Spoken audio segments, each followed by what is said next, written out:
حشيش وأفيون وذهب وعملات أجنبية، ده غير الأسلحة النارية. تفاصيل القبض على شاكر ومداهم وحملة تطهير التيك توك. اتقبض عليهم واتحبسوا في تهمة التحريض على الفسق والفجور ونشر مقاطع خادشة للحياء، ده غير الحشيش والأفيون والأسلحة النارية. شاكر وسعدني ومداهم في قبضة وزارة الداخلية ومتكلبشين، ومن ضباط مباحث لمتهمين بتعاطي المخدرات، ومعاهم سلاح وذخيرة، ومتكلبشين علشان يترحلوا ويتحلل لهم. وبعد الملايين والكافيهات والمطاعم وفلل زايد ومدينتي للحبس والنوم على البرج. حكاية حملة تطهير التيك توك في مصر، وإزاي قدروا يوصلوا لكل التيك توكرز دول في أيام بسيطة، وإيه تفاصيل وأسرار القبض عليهم. ووزارة الداخلية والأجهزة الأمنية قررت تنظف السوشيال ميديا وقبضت على 12 شخص من أهم التيك توكرز وصناع المحتوى الغير هادف على تيك توك، واللي من بينهم ليلى الشبح وشاكر ومداهم وسوزي الأردنية وعبد العاطي وغيرهم كتير.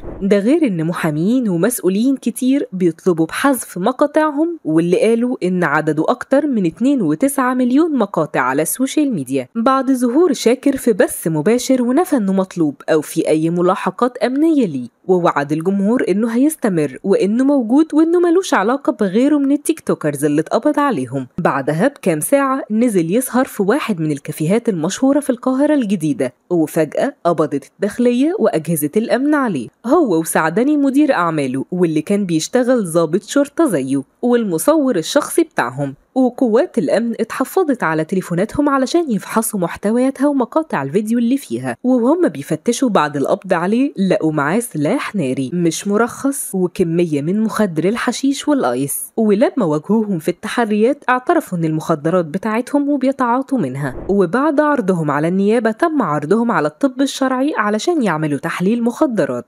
وخدتهم مأمورية مباحث القاهرة متكلبشين لمصلحة الطب الشرعي لتنفيذ قرار النيابة العامة. وتحول شاكر صاحب الملايين من شاكر محظور دلوقتي لشاكر محبوس دلوقتي. نيجي لمحمد خالد واللي شهرته مداهم، واللي قبضت عليه قوات الأمن في القناطر الخيرية بتهمة نشر مقاطع فيديو تحتوي على ألفاظ خادشة للحياء وخروج عن الآداب العامة، وبرضه اتمسك معاه مبالغ بعملات محلية وأجنبية، ده غير الذهب حشيش وأفيون. وبعد مواجهته اعترف انه بينشر الفيديوهات دي على صفحته بهدف زيادة المشاهدات وتحقيق مكاسب مادية بالدولار، وقال ان المخدرات اللي معاه بيتعاطاها وانه الدولارات اللي معاه من مكاسب التيك توك.